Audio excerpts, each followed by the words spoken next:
Hello, everybody, and thanks for joining us for this special live session. I'm Itzik Amiel, and we are here with this weekly Switch interview series, Switch It On. I hope you've been with us also last week and this week. And unfortunately, last week we had a big problem, and that's why we're repeating or we're doing it actually from the beginning this session. And as always, we talk to smart and talented people and leaders in our different industries and to help you switch on your practice and maybe even your life, and you're all invited to join us. But before we start, I don't want us to forget, and I want to share my sincere support, and I'm sure also of yours, to the people of Ukraine, our friends, our colleagues, lawyers that we all know, and people are there. We all, and a lot of people thinking and praying, but I don't think that's enough. It's great, but not enough. I can really reaching and asking each one of you joining us today to find what can you do today to help the people there that are in the war now. Don't just think and pray, do something for them. It's not about nationality or race or color or religion. We are all human, and we all need to stick together against war because otherwise it will come back to us. So I will beg you, ask each one of you listening to us today, do something and to support the people of Ukraine and people in Ukraine. So today we're going to talk about managing change, as you all know, or more specifically, managing change in a crisis time. So please feel free to type in the chat box and let us know who you are, where you're dialing from, because we want to know. So in the comment, in the chat, if you can put there where you are, who you're from, where you're dialing from, so we're able to see who you are and see you joining us, would be great. I see people are joining, so you're joining, do that. I have the honor this time, this live session is done with a friend of mine and a true global expert. Today, my special guest is Fons Trompenaars. And so before I invite Fons to join us, let me give you a short introduction. And I know it's only the highlight because I can talk a lot about Fons, and you see soon how amazing human being he is. But Fons is recognized around the world of his work as consultant, trainer, and author of various books on all subjects of culture, leadership, and business. He's also known for the development of Trompenaars' model of national culture differences, and he is the founder of director of Trompenaars Hampton Turner, PhD, an intercultural management firm, together with Charles Hampton Turner. He has over 30 years helping Fortune 500 companies, leaders, and professionals to manage and solve their business and cultural dilemmas. Fons is currently the co-director at the Servant Leadership Center for Research and Education, SLCRE, at the Free University of Amsterdam, and member of the advisory board of Webster University in Leiden in the Netherlands, and is also distinguished advisor of Center of Transcultural Studies at Tamdes Polytechnic in Singapore, and international director of the International Society for Organizational Development. Fons co-author and co-author of 13 books, including the bestseller called, and also was Book of the Year, called Riding the Waves of Culture, Understanding Culture Diversity in Business. Fons was listed regularly in the past decade as one of the world's most influential living management thinkers, and he has been awarded the International Professional Practice Area Research Award by the American Society for Training and Development already in 1991. He voted one of the top 20 HR most influential international thinker in 2011 by HR Magazine, and ranked in Thinker 50 as one of the most influential management thinker for a few years.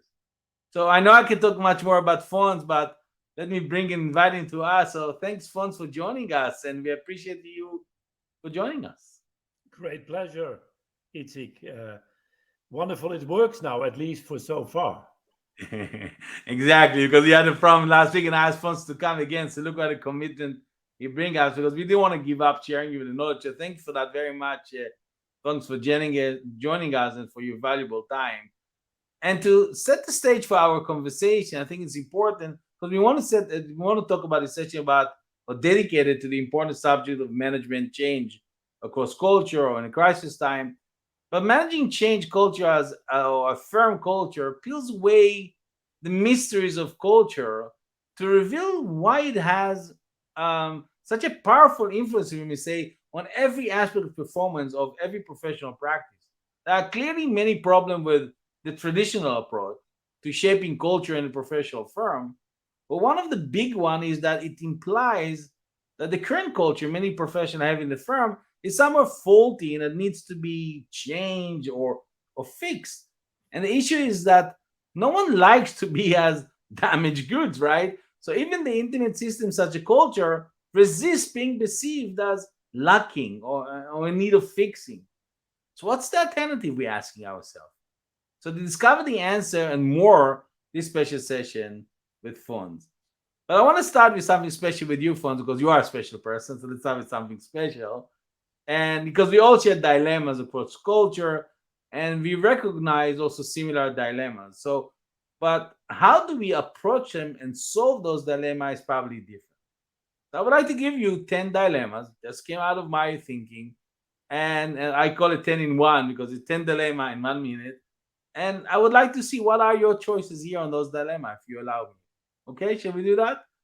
Yeah. And I will guide each one of you that are listening to us. Please participate. If you want to write in the chat what is your choice on the dilemma I'm going to mention soon with Fons, please do that as well. It will help all of us. So you're ready, Fons? Shall we start? Here we Ready? go. So let me show the audience. So here's the first one. What do we choose? Short term or long term? Long term. Right, that was fast. Number two, standardization or customization? Customization. Awesome. Number three, content or emotion? Emotion. That took you a bit longer, Fons. You're thinking there. Number four, top down or bottom up? Bottom up. Okay. Rule or exception? Exception. Individual or group? Group. Right. Number seven, external or internal? External. Those of you, by the way, joining us, we are just doing 10 dilemmas in 1 minute, and I'm number eight, centralization or decentralization? Decentralization. Wow. Number nine, accountability or teamwork? Accountability. And the last one, what would that be? Prudence or ambition to follow? Ambition. No doubt. I mean, if I can ask more. So, I mean, that's what the 10 dilemmas 1 minute. And I hope it gives you some insight and a bit insightful. And that actually brings me to right away to our next part, Fons. And I think before I'm going to ask you, I'm going to ask everybody else. If you're joining us now, I'm here with Fons Trompenaars, one of the top thinkers on cultural in leadership. So please type your name in the chat. Let us know where you're dialing from.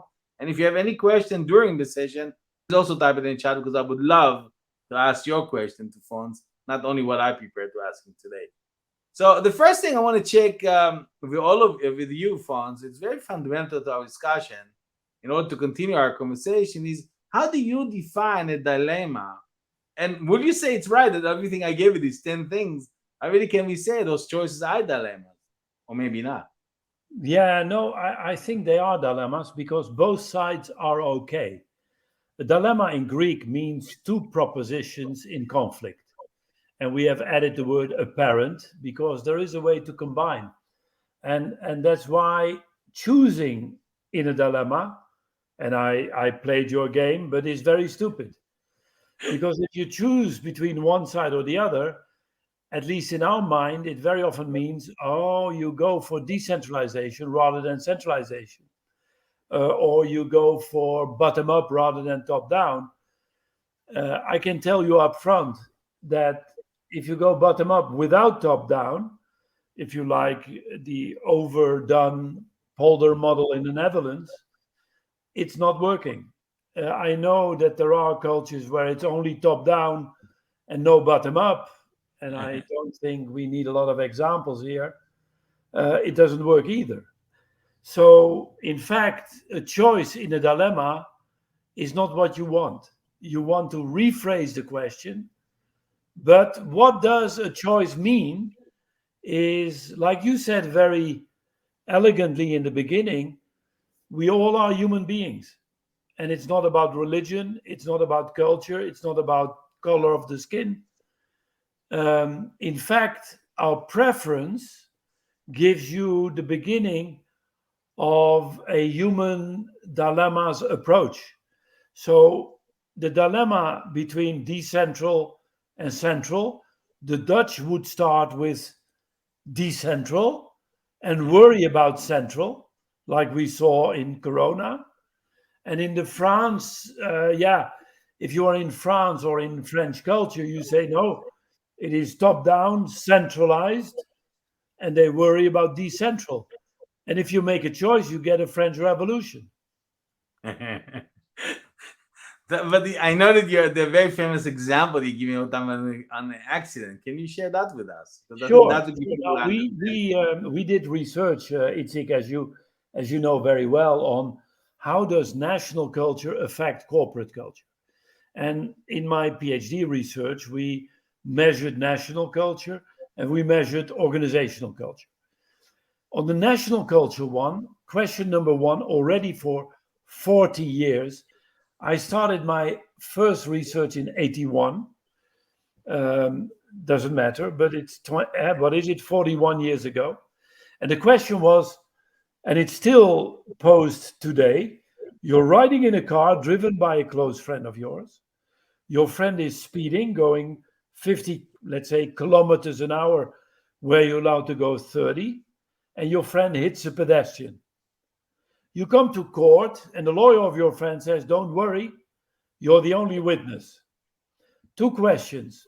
One, what is the right of your friend to expect you to lie for him or her? Question two, would you lie? Yes or no? Now, I very often ask people listening now, but also listening in the past, who would like to be in this situation? And And I've never had a person raising his or her hand. Yeah, nice situation to be in. And I've done this work all over the world.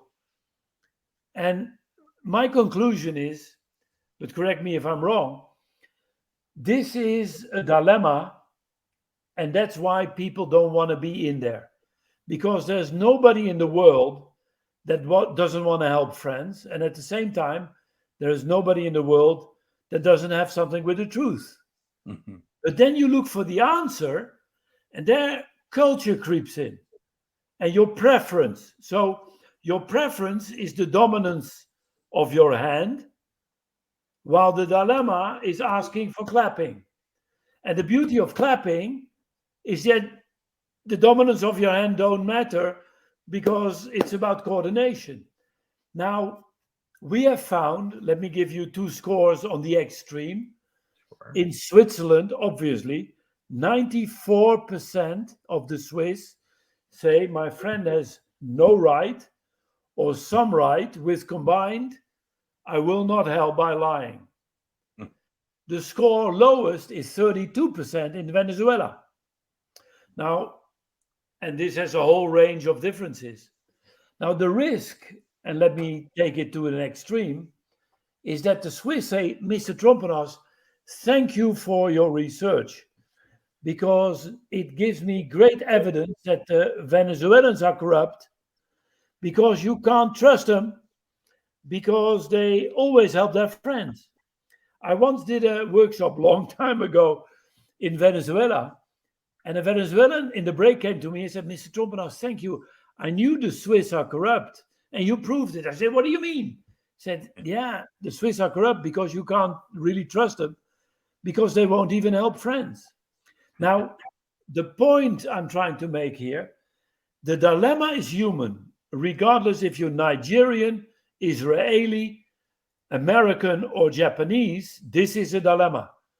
But it's our culture that really gives you your preference.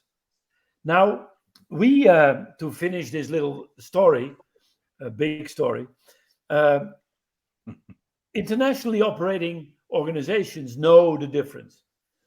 So they have invented values. And you know, number one value in the world, uh, at least 82% in America, 65% in Europe, is integrity. Now, Wow. I love values because if people list their values, I know exactly what they don't have.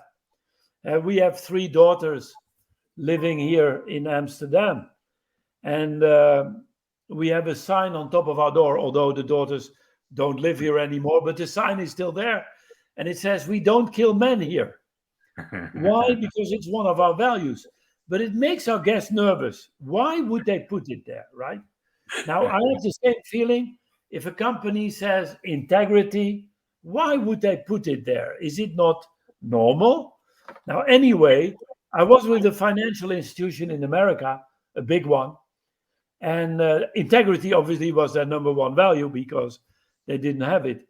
And I asked them, if integrity is your value, how would it help you to reconcile the dilemma between the truth and your friend in the car accident? Mm. There was an American who stood up and said, Mr. Trompenaars, I could follow you so far, but now I give up.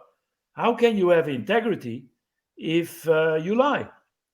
There was a Korean in the room who said, sorry, John, I disagree. How can you have integrity if you don't help your friend? And everybody in the room, there were 35 nationalities, understood both. Because as a human, you have this dilemma in you, and you understand that integrity might be about helping friends as well as telling the truth. So if I ask you the question, if you are a multicultural group, and there are Koreans, Americans, Israeli, Nigerians, Dutch in the group, and they all have a different idea of integrity, what would your answer be?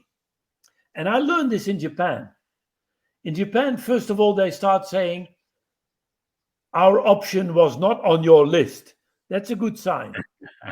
Said what we would do in Japan, we would test the strength of our friendship by asking our friend to tell the truth in court, him or herself, so we can talk to the judge to lower the sentence. And that comes to the essential meaning of integrity. If you look at the etymological dictionary and you look up integrity, it says integrity is creating wholeness through the integration of opposites. Now, that's what the Japanese did. It's not choosing between a friend and the truth. It's to combine the friend, or in fact, inviting the friend to tell the truth. And that is integrity. And dilemma reconciliation, namely combining what we call the universalistic need for telling the truth and the particularistic case of your friend, combine them, and you get a reality that is beyond where the problem occurred. Now, that's a long introduction of the essence of our work.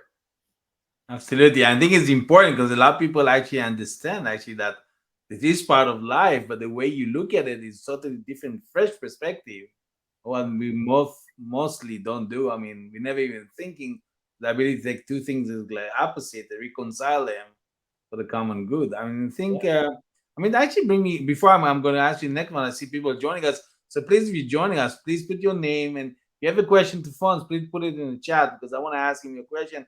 See Diana, Alex, David, Ring, Rose, Panju, all of you joined. Great. I mean, I'm happy you're here, but show your face. We want to see you as well, that we won't feel alone in the room.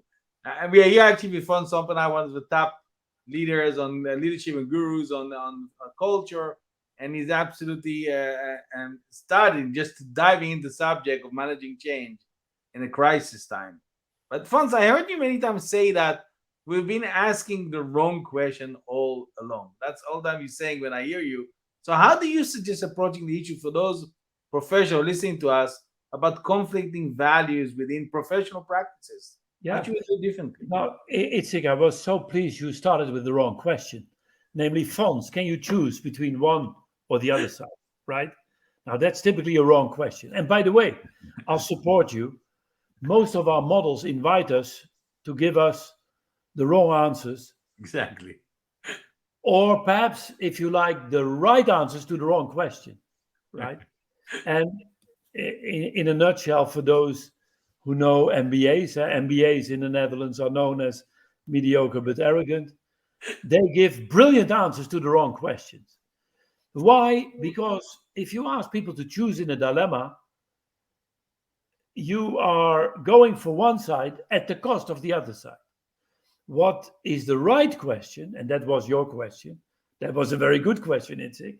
Finally, is now let's take central versus decentral, or top down, bottom up, or whatever, is to ask the question, what can we do by listening bottom up to our people so that we are informed to take the right top down decision? Or vice versa. What can we do top down that helps us to listen better to our people? Mm. And um, it's I think what good fathers and mothers do. Is a good father or mother top down or bottom up? Do they never listen to people or to their children? Or are they always listening to people and their children? Both don't work. And by the way, that's what we call servant leadership. So it's asking the question, what can I do top down in order to be better in bottom up and listening to my children, and vice versa? Another example could be um, centralization versus decentralization. Let's take our human body. Is our human body centralized or decentralized? And we all know the answer is yes. The, the human body is surviving because we have centralized the knowledge of an activity that is decentral. And the more you decentralize your activities, the more you need central information about the activities. Mhm. Because if you centralize everything, you die. It's overflown. You go to bed and every 1 second I have to tell my heart to beat. Are you kidding? We have decentralized it. But if you decentralize everything and you have pain in the chest and you don't feel it because it's decentralized, let the heart take care of it, you die. So it is the combination of opposites that makes us survive. And this leads to a one liner. Any value disconnected from its opposite leads to a pathology. Any So value I remember disconnecting I the met Charles Hamden Turner, professor at Cambridge. He was full-time consultant at Shell. You know, those people who work on CO2 reduction. And it was wonderful because Charles said, Fons, I read your dissertation and I think we can reconcile all your dilemmas. I said, what the hell is he talking about? He said, yeah, I thought you were another Dutchman putting the world on bipolar scales. You measure individualism versus collectivism. He says, Fons, if you are an individualist at the cost of the collectivity, it's egotism and it doesn't work. If you are a collectivist at the cost of the individual, you're a communist and it doesn't work. So if both ends of your scale don't work, why don't you try to combine it? Because great individuals give it back to society, and great societies nurture excelling individuals. Now, that took me really 15 years to really get the gist of that. And once you are infected by this virus, it's worse than corona, I'll tell you. Yeah. People are joining us. I just want to say for those of you joining us, it's not too late to stay with us. We're still in conversation with Fons, and we're talking about managing change in time of crisis. I mean, so much word of wisdom. I want to say hi to all of you there. If you have any question, type it in the chat box that we can ask Fons before we end. And I'm going to continue the conversation. But before that, first, I mean, feel free to type your question in the chat box. If you're interested in learning more about what Fons telling us, his work, of course, you should go to his website, which is thtconsulting.com, thtconsulting.com, and definitely check one of his books, or all of them, to learn more about all this stuff, because there's so much to learn, I promise you. And we're going to put it also in the notes so you'll see it, the link directly. And if you want to make sure, by the way, that you don't miss one of our bi-weekly Switch On interview series, follow up on LinkedIn, follow me on LinkedIn, or go to the Switch Up website. That's where you can sign up and find those who are asking questions. That's where you can find who are the next guests, what is about, why should you join. So with that, I want to ask, and I want to continue with the next question for you, Fons. And out of your experience, what do you think enables certain professional firms, those who are listening to us, or leading firms, what enables them to manage change better than other firms? Okay, can I take this to a very generic level? For sure. And that is that managing change, and particularly in a crisis, is enriching yourself with the opposite. Hmm. So, if you say, the strengths of our organization, and very often an existing organizational culture is what made you come there, and you should not throw it away. So, if you say, the great thing of our organization is that we have top down management with a great, clear vision. But, sometimes we don't listen enough to people, and we don't execute, we only have vision. Then I would say, yeah, but don't throw away the vision and don't throw away the clarity of direction, and don't throw away the respect for authority. But can you enrich yourself with the opposite so that you say, how can our vision invite our people to better execute? Because vision without execution, you end up in the blue sky. But execution without vision, you're a vulgar pragmatist, right? And the same for top down and bottom up. And we have, this program called servant leadership. Hmm. Servant leaders are those who enable others to perform better.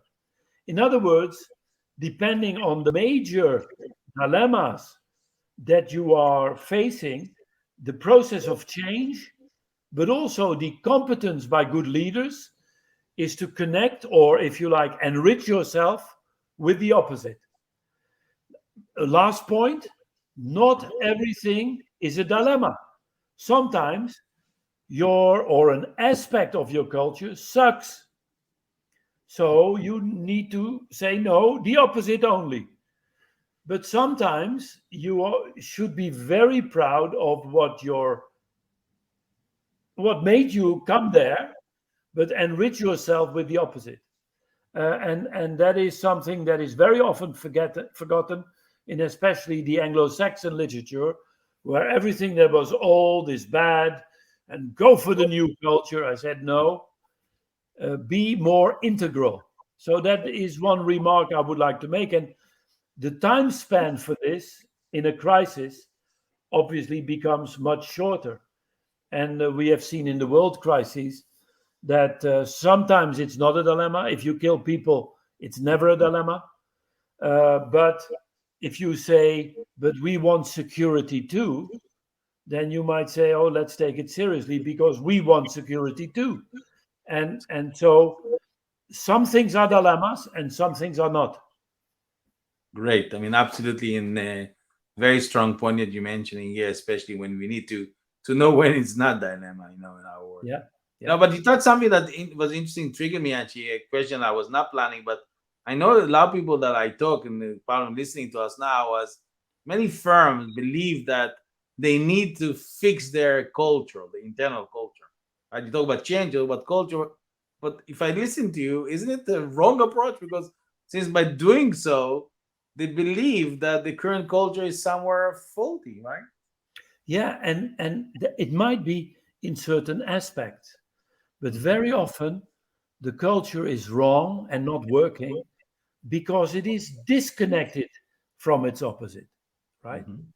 So, indeed, if you are an autocrat, a dictator, top down, and that's the essence of your leadership, you say, are there good, perhaps there is no good aspect, kill it. But the risk is if you go the other way around and you say, let's just listen. Let me give you a concrete example. Otherwise, Please. it's just philosophy. But there was a time Philips, our Dutch electronic company, um, lost a lot of the deals because they were too sophisticated in their patents. They had high tech, an enormous, progress in what is possible in the electronic arena. But they were either too early or too late in launching it because they felt, and truly so, that they didn't have enough smell of the market. So, can Philips give up its high tech patent? No, well, let's go for the market. No, it is how do you combine the two? By the way, I don't think Philips was very good at that because they hired Italian designers, but they never talked to each other. While Apple, is Apple high tech? Yes. Is Apple understanding the market? Yes. But every engineer at Apple will say, yes, it works, but can we make it beautiful? And every designer at Apple says, yes, it's beautiful, but does it have a function? Hmm. Same in Formula One. In Formula One, compare it to the car industry. In the car industry, you have a safety division and Mhm. you have a what they call powertrain, the speed of the car. The big dilemma in Formula One is speed and safety. Every engineer in Formula One will say, what can I do with the speed that makes the car safer? And aerodynamics is the answer. Namely, you use the speed for more downforce, right? And in Apple, yes, it functions, but can we make it beautiful? And it's not only beauty, the beauty needs to add to the functionality. So if you take away the frame and you have a glass plate, which makes it beautiful, but at the same time, you don't break your nails while swiping it, right? And beauty becomes functional, which is the big difference between and.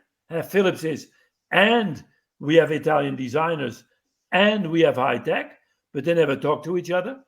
Versus through. I'm the big believer in through. How can we through one get more of the opposite? Beautiful. And I hope all of you there are listening there and understand it's totally different thing that you all pretending to do or doing, and look at it from a different perspective, fresh look on the same thing. You reach totally different success, maybe even faster, maybe even better solution that you never thought possible before. I know we almost on our last discussion, Fons, and I'm asking people your last chance to ask question is now before I finish and asking the last question for Fons. But my last question for you, Fons, is give us one thing, one action point people can take right away after listening to this beautiful session. I would say, what keeps you awake at night? Question. And you think it's a problem, but most likely, if it's about business, obviously, it is a dilemma.